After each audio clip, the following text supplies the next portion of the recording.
Heroes are absolute beings. Some have created kingdoms, others are rulers. There are some who are warriors and fight demons, or even some heroes who only seek power. But it's all bullshit. A 10-year-old kid has been through hell, and once he survives, he's thrown into a fiery pit and told that's his next assignment. And apparently it's all for his own good. This child who lived through all this is the hero of this webtoon. And today, he finally says goodbye to this hero's paradise. But he is happy to finally leave. He tells all the witches that he never wants to see them again. He hopes that this is the last time he comes here. The next second, we see him in another body. The body of Davy Alron, a very weak prince in a hospital bed. His life was fine at first. After all, he was a prince. And even living, locked up, is an exceptional luxury. But he didn't think that this happiness would last forever. He didn't imagine being poisoned, or being targeted by everyone in every place. But now is not the time to think about all that. It's time to heal his body. Now that he's been beaten and abused by heroes for 1,000 years, nothing will ever be the same again. He's going to take care of all these people personally. We see a flashback to his previous life in the hero world. Davy talks to a man with a lion mask. He explains to him his situation of simple child and that he did not choose to be there at all. The man in the lion mask laughs at this. He tells him that now he is part of the family. The man in the mask tells him that his name is Hercules and that from now on, he will take care of Davy. Hercules is a survival specialist and says he will start training Davy. In the real world, Davy lost consciousness 6 years ago when he was shot. After a few hours, Davy still has trouble moving, but he at least manages to get up. He can then begin the first part, the healing. But nothing happens. Davy is a little shocked this healing power was taught to him in the hero world. The problem is that his body has become rigid during the 6 years he spent in a coma. Still, a simple healing spell that doesn't require many resources should work. It is only after several tries that the healing spell is done. Davy's body is healed, but it will still take time for him to return to his original state. All he has to do is restore his health. While he was screaming with joy, his maid enters his room and is shocked to see him standing. We then see him a little later at the doctor's, who notices something strange. Of course, Davy does not intend to say anything. He is aware of his situation. He is the son of the late queen and the first prince, son of the current king. Moreover, at the same time a woman comes to meet him. Linus Barriot is the woman who poisoned his mother and took her position as queen. And her sons, the second and third princes Carlos and Benitez, are also there. Davy and the others do not have a good relationship at all. Linus hates him, and it was even his son Carlos who tried to assassinate him. And now that he's back, Davy plans to get his revenge. 15 days have already passed since he used his healing powers. Davy continues his training and his body is gradually recovering thanks to the mana that circulates in his body. But it's mainly the fact that he studied the human body with his sister the necromancer, and her medical knowledge that allowed him to recover his health so quickly. As he frequently uses magic, his digestion is also 3 times faster. So he eats much more than usual, but the situation at the palace starts to deteriorate. Amy, his servant, is taking care of the whole palace alone. And while they should be getting 500 gold pieces a month for maintenance, they are getting less than 100. And on top of all that, Amy is paid only 1/3 of her salary. Davy thinks this is embezzlement. Amy has taken care of him and has always been nice to him, so he will treat her well too. He tells her to take her full salary from now on. She is shocked, but Davy tells her not to worry about the food. He even tells her not to call him Prince every time. Davy then prepares to go out to review the budget as his father does not come to see him. And in any case, his father did nothing when his mother was poisoned. So for Davy, his father isn't even part of his family anymore. Once they arrive at the budget department, Davy and Amy ask where the 500 gold coins went, but the manager makes an excuse. He tells them that claiming it is not done here. Davy suspected that this man would accuse someone else, and that in the end, it will all be a waste of time. So they leave and Davy asks Amy to bring him a sword. He tells her not to worry and that he's not going to use it to shoot anyone. No, he's going to use it to kill anyone who isn't good enough to be considered human. A little later, Davy returns with an animal. He tells Amy to bring him something to butcher, but she goes crazy and says she can't let a prince touch an animal. He might get hurt. This makes Davy laugh and he continues what he is doing. He knows very well that the others will not help him to improve his situation. On the side of queenliness, she finds Devi very strange. His behavior is not at all the same as before. She asks for information from another woman who is an intelligence officer of the Dark Moon Guild. The Dark Moon is a guild of assassins within the kingdom. Linus takes precautions against Devi.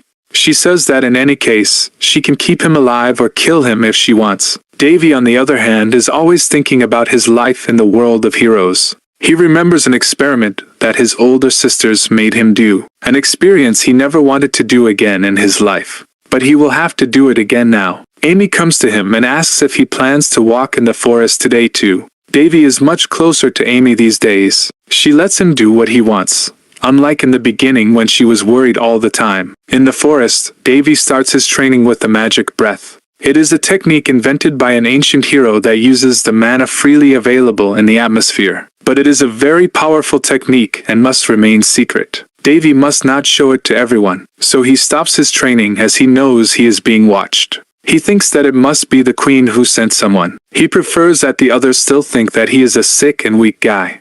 In this world, priests can't use magic, and they can't use holy powers, and necromancers have powers of a completely different kind. But Devi can use all three of these powers because of his very difficult hero training. And now, as his mana has become strong enough, he will start the creation of his magic circle. But since he uses powers of all three categories, he can't make a classic magic circle. So he creates the artery circle. It is a magic circle that goes around his body through his heart without mixing with his other powers. But as this circle is a biological modification, the slightest mistake can kill him. But he does not hesitate and starts. Amy on her side starts to be afraid for the prince who is still not back. And when he finally arrives, he falls into her arms and falls asleep. He wakes up the next day with Amy by his side who was worried about him. Devi is happy. He has succeeded in completing his circle, which now allows him to cast spells without incantations. 5 months later, Devi and Amy are living a quiet life. Now they have plenty of food because someone is secretly bringing it to them. At first, Devi thought it was the queen's poisoned food, but in the end, it's not. It seems that someone is helping them, but Devi doesn't know who it is. After a while, people arrive at the palace. They are people sent by the queen. One of the men tells Devi that he is not yet regenerated and that it would be dangerous for him to use powers. And he even tells him that he will never get his powers back. Of course, this is bullshit. One of the men sent by the queen even goes after Amy. He punches her in the face. And when she walks him away, he threatens her. He adds that the prince's life is in his hands. Amy is in shock. It is a royal assassination, but the man answers her that it does not look at her. On his side, Devi wonders what is wrong with him. Is he just angry? He remembers what one of his older sisters said to him in the hero world. He then heads towards Amy and the man. He first kills the 2 guards that were with him. Then once he arrives at the man's house, he asks Amy a question. He asks her what the punishment is for a royal assassination. And while she answers that it is an immediate execution, Devi cuts off her head with his sword. A little later, we see the queen yelling at Devi for killing the man. But Devi retorts that he was just upholding the law.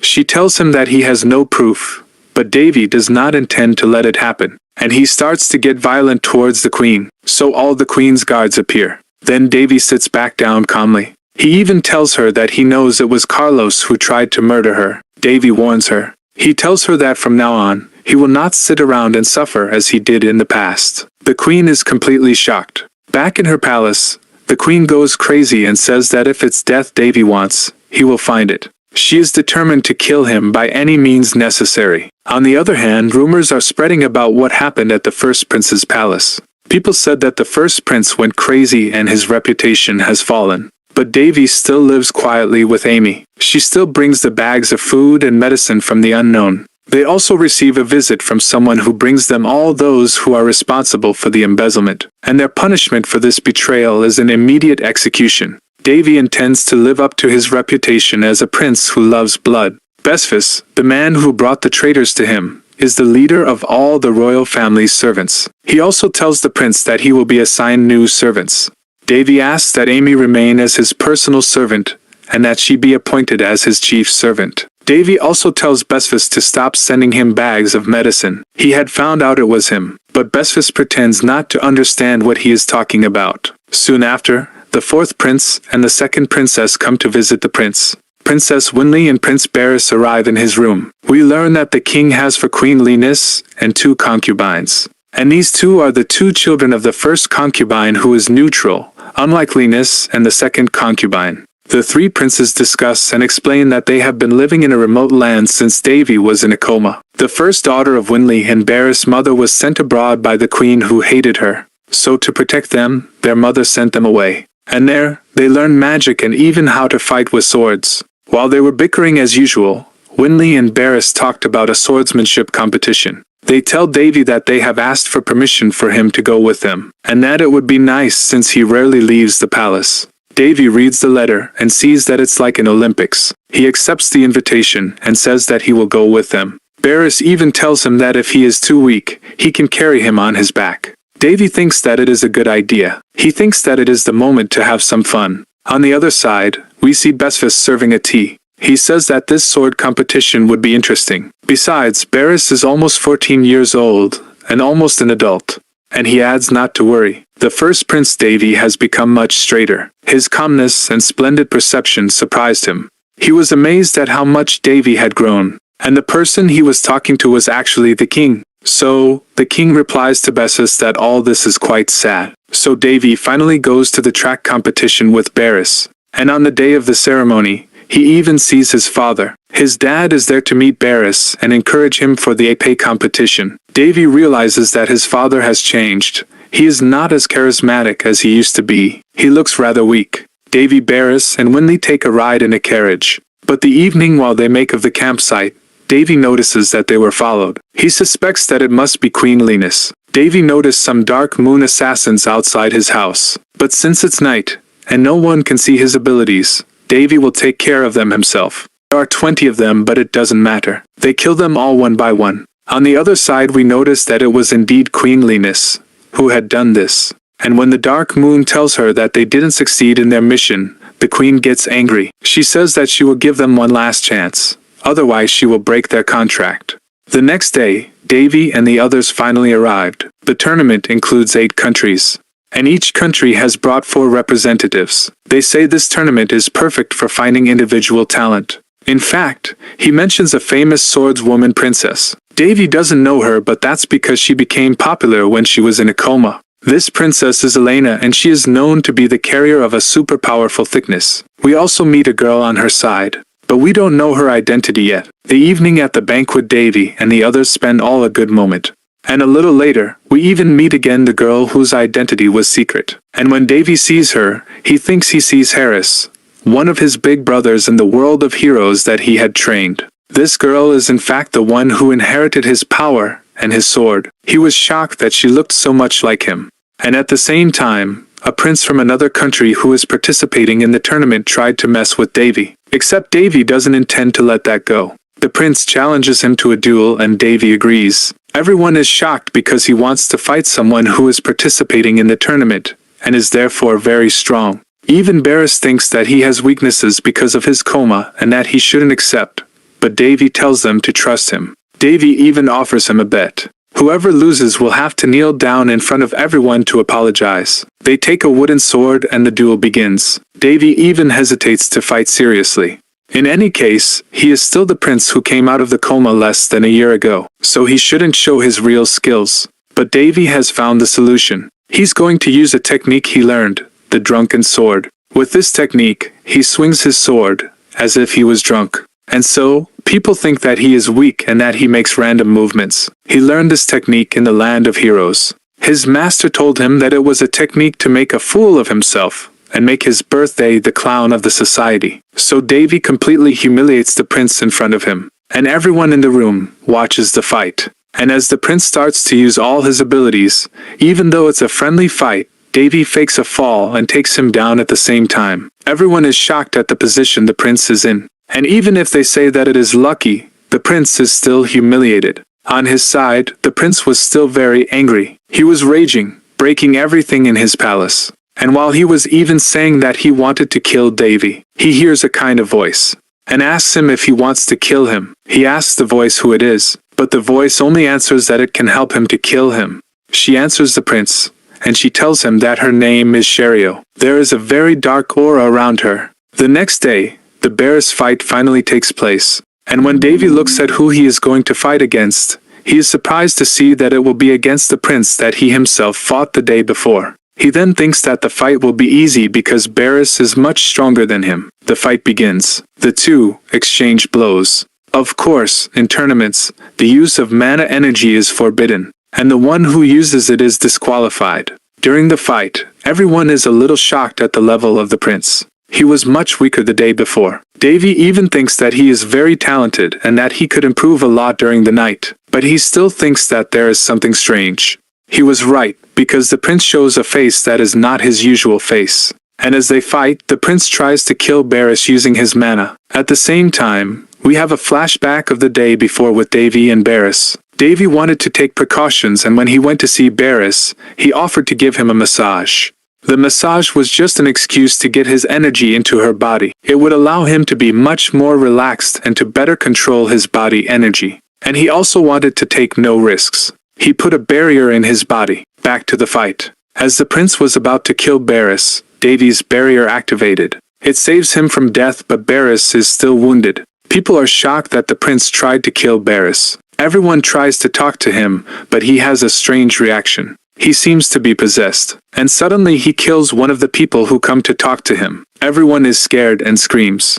People run out of the arena, and as Davy went to check on Barris, he is proud of him. Barris tells his brother that he has successfully created a barrier. A barrier is a skill used during a duel by expert swordsmen. It is formed automatically with mana and protects the person when he is in danger. He thinks that he is the one who managed to create it by himself. And as soon as Barris is sent to the infirmary, Davy's expression changes completely. He is very upset with the prince. He walks up to him and doesn't care what people say. They tell him to stop, but he continues. Davy Diallo picks up on what was fun last night, but this time he's going to have to deal with him seriously. The prince unleashes his power, and when he tries to attack Davy, Winley arrives. Davy is distracted by Winley standing there. He is afraid she will get hurt.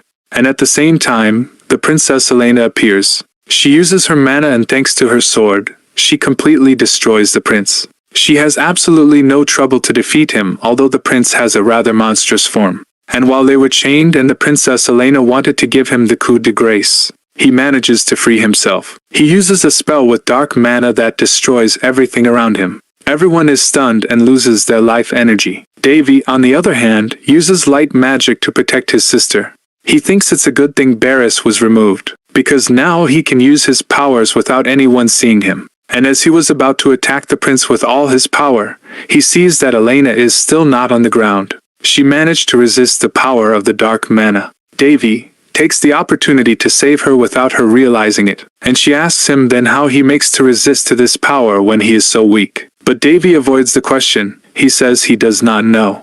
She then tells him to go away while there is still time, because against him luck won't work a second time. She says her power is the power of a vampire. Davy notices that she is much more emotional than usual, and we just see a memory of Elena. It was when she was a little girl and she was seeing her mother. She was just being killed by a vampire. That's why she has a hatred and a fear against this kind of powers. She says that she will exterminate them all to the root. Her goal for the rest of her life is to defeat the vampires. But in spite of everything, Davy tells her to push herself. He knows that of all the living he knows the most about vampires. So the prince, who is now totally in monster form, starts to attack him. Davy tells the prince that he has improved since yesterday, but it is his turn too. He then also uses demonic powers and beats the prince with his own powers. Elena behind him is completely shocked. She wonders who Davy really is. How can someone who doesn't even feel magic and who just came out of a coma 6 months ago already have this level? And just as she's asking herself a lot of questions, Davy asks her a question in turn. He asks her to lend him her sword. She doesn't understand. He says his sword is broken, but Davy says he's not talking about that sword. He then takes her necklace that she has around her neck. She tells him to give it back to her, but Davy doesn't listen to her. He is even shocked that she can stay conscious after he takes her sword.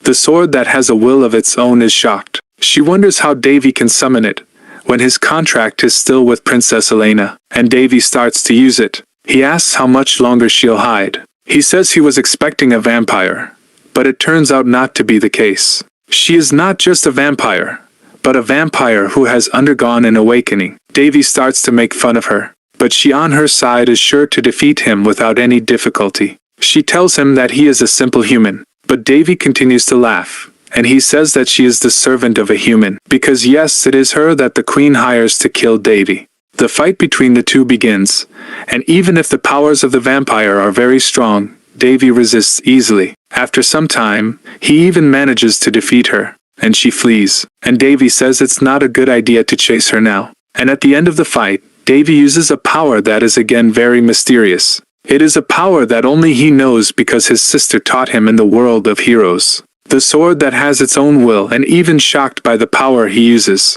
And when he finishes his incantation, Davy is completely tired, and the sword is also exhausted. We see him again a little later. Davy is in a hospital bed. His sister arrives and tells him that he has slept for 2 days. Davy was also tired because the power he used purified all the fog thanks to the person he summoned. And the person he summoned from the hero world even added a stigma on his back. And the people who came to save him, after the situation calmed down, were shocked to see this sign on his back. Davy hesitates. He doesn't know if he should still hide his true power because in any case it will be revealed in the future. But Davy is still happy with what he has done, because thanks to this, he has now been able to increase his mana storage in his body. And now he also has status windows that appear in front of him. He can observe the status of himself and the people around him. At the same time he hears voices. He doesn't know who they are. Davy did not understand why his status windows appeared. He understands even less where these voices come from. But after a while, a woman appears.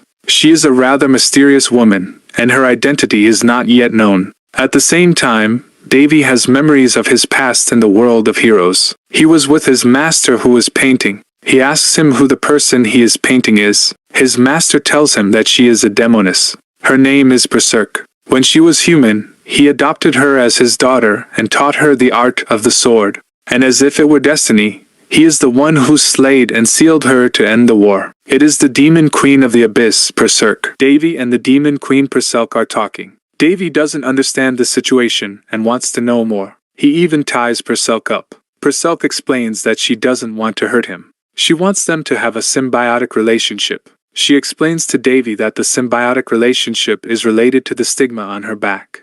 Her soul is placed in the stigma. That is why the stigma is so big. She then asks him to free her. Once free, Davy asks her why the demon queen is with him. She introduces herself and tells him that she is the one who watches him from the void. She explains to him that she is the one responsible for the war between our world and the demon world thousands of years ago. And the sword of Davy's former master is the one that killed Berserk back then. But the truth is that she was locked up and sealed in the sword. Davy then asks her why she was freed only now, and why she was transferred from the sword to Davy. She says that she doesn't know either. That's why they are so frustrated. Still, Berserk is interested in Davy. She says that he is the second to use his master's sword perfectly. Davy also tells her that he knew him well and that he often mentioned Berserk. She is happy that he did not forget her. Berserk then proposes a deal to Davy. She tells him that in exchange for powers with the status windows, Davy will have to show her how the world has changed since she was sealed.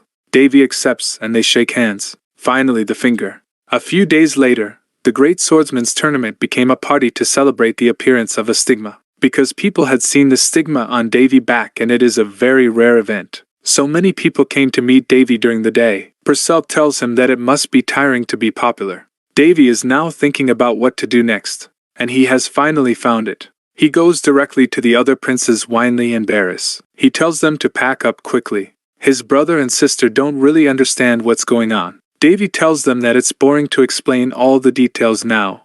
He just tells them to get ready. Berserk then asks Davy if it's really okay to leave like this. In any case, people will keep following him. But Davy says that it is not a problem because from now on, it is him who will decide. On the other hand, we see the other princess. She learns that Davy fled and she is very annoyed. She wanted to ask him many questions. On the way, her brother and her sister sleep. Berserk asks Davy if he regrets not having recovered the sword. Davy says that it was a very powerful sword, and without it he would not have been able to fight with such power. But he adds that the sword does not belong to him, and he's not the type to take candy from a child. Davy says to himself that in any case, he would rather fight with a lighter sword. He already has an idea in mind. Perselk asks him what is the next step of the plan now. She tells him that now that everyone knows he has a stigma, his enemies will be more cautious of him. They know he's not a weak boy. Davy says not to worry because he still has a plan in mind. A little later, we are at the kingdom's palace and we see the king and queen.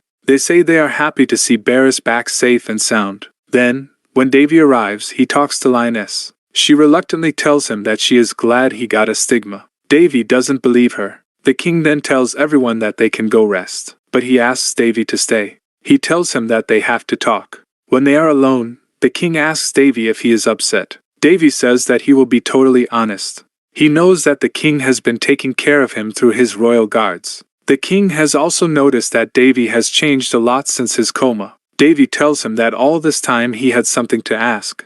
At the same time, he has memories of the past. At the time, he was asking his father to save his mother. He told him that she was poisoned and that it was not a simple illness, but his father did not answer him. He didn't listen to what Davy was saying, and later Davy learned who had planned to kill his mother, but the king had dodged the issue. Davy then asked his father how he felt about leaving the woman he once loved. Davy thinks to himself that, despite the thousands of years he has lived, his memories are very clear for that moment, the moment his mother died. And so he returned to find out the truth about his father. And all of a sudden, his father tells him to become the king. He explains to him that he can't be a good king while being a good father. He lacked power and knowledge. He then advises Davy to live silently, to become stronger, and that way no one will stand in his way in the future. And Davy answers that usually, children look like their parents. But Davy refuses to look like his father. He tells his father to propose to someone else. He does not intend to become king. On the way out of the palace, Perselk tells Davy that he has been very hard on the king. But Davy only answers that, this time, it was necessary. Perselk adds that she finally understood what Davy wanted, but she does not reveal the truth now. And as it gets dark, Davy says it's time to dig up what has been buried. On the other side, in the dark moon, they learn that Shirley is missing. According to reports, they had failed to murder the prince and his siblings. The leader of the dark moon is very upset, and someone mysterious is talking to him from behind. The man dressed all in purple mocks the guild leader. He says that she hasn't even been able to take care of some princes. He adds that this would be a good opportunity to show them the power of a real dark moon rank A. He then says that he is going to bring Davy's head and Shirley's head with him. He says he's going to prove that he's the best assassin in the kingdom. And as the man leaves, the guild leader is still shocked. Even though Shirley wasn't supposed to be the strongest, she scared everyone. The other soldiers knew she was dangerous. So how could she lose to a prince who just came out of a coma? And at the same time, a figure comes in front of him. The person behind him captures him. The guild leader tries to call for help, but no one comes. The person who captured him killed all the guards. The still dark figure then asks the guild leader if he wants to live. If he doesn't want to be killed on the spot, he must give all the information he has. We can see the smile of the person, and it's Davy. He asks the guild leader for the list of nobles who are under the orders of the Lioness family,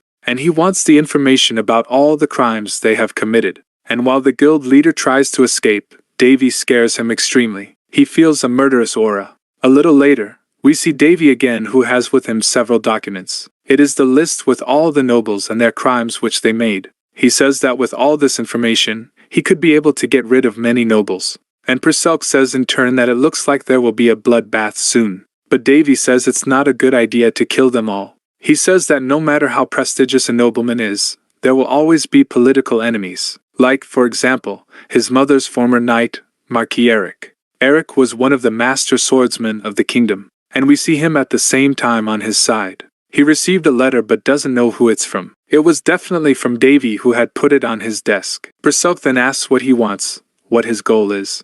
Davy then replies that the answer is simple. He wants to keep his family safe, keep his belly full and have a roof over his head. In short, to live a long and happy life. But she replies that's how it's already living now. But Davy says that his situation will not be like that for long. He will have to leave the kingdom soon. He has a small territory as a member of the royal family. He will live there, lead a quiet life, make money in the meantime. He says that revenge will come as well, but that is not his goal. It's something he's going to do along the way. A little later, we see the queen again.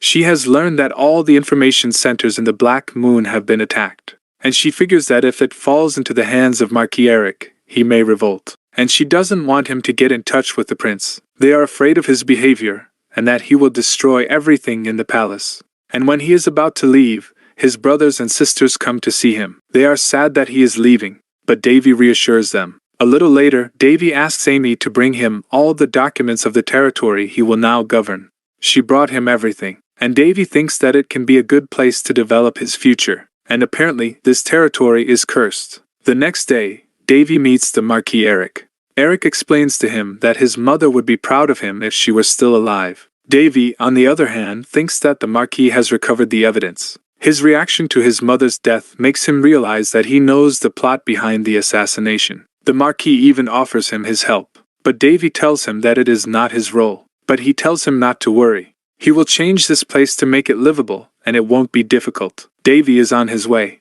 They arrive on a wasteland. It is occupied only by monsters. The only advantage is that it is a large territory on a road through which the capital passes. If the roads improve, it could become an important crossing point. But because there is an endless drought, it is very complicated. Through his status window, Davy notices that the land is in this state because it has been cursed. He says that he didn't know that this kind of black magic still exists. He then tries to use a purification magic, but it doesn't work. He says that it will be complicated. Besides, the black mages have been gone for a long time, so there is no knowledge left about this kind of curse. But Davy is confident. He finally enters the village.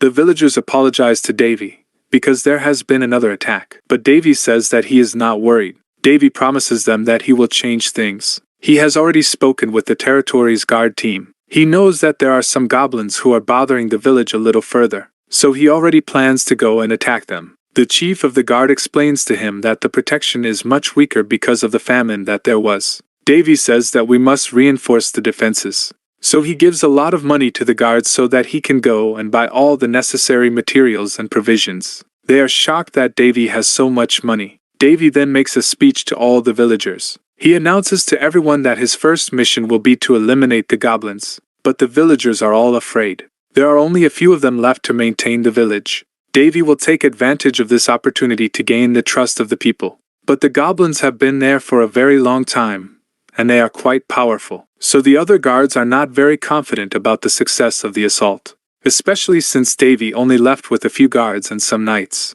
So they will not be very powerful. They think that Davy will not succeed. Davy, on his side, is astonished that they are so passionate towards those who are not even of their family. He figures he's picked the right territory. Davy starts the assault and shoots an arrow with his bow. His soldiers are shocked that he starts the fight like that. And Davy tries a magic that he has always wanted to try. It is a magic that no one can use on this planet. It makes all the soldiers stronger. All the soldiers have received a power boost. They can now defeat the goblins. They themselves are shocked by their own strength. And even when some of his soldiers are injured, Davy will heal them with his healing magic. He tells them that he will not let any of them die. And in the end, they manage to defeat the goblins without any difficulty. When he returns to the village, the soldiers who were in battle tell all the other villagers that Davy is the best lord they could have had in that village. He was able to gain the complete trust of the people as a lord. For someone of his status, this might seem unnecessary. But according to the person who taught him how to use a spear, a hero in the world of heroes, he told him never to forget that even though he rules a small territory, those he commands are men, not cattle. So he must take good care of the villagers.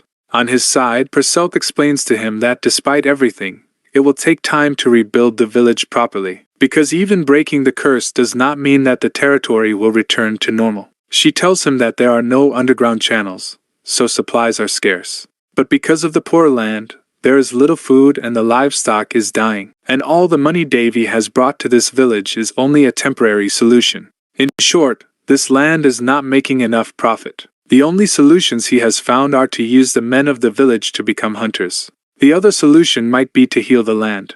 But this solution is very time-consuming. And the third solution is trade. But before he starts anything, Davy says he has to investigate the land. When he goes to observe the land a little further, he thinks that with his power he could cure this curse. But unfortunately in his current state he doesn't have the necessary power yet. If he had a sword like Princess Elena's it could work. But he prefers not to contact her, so he is forced to use another method.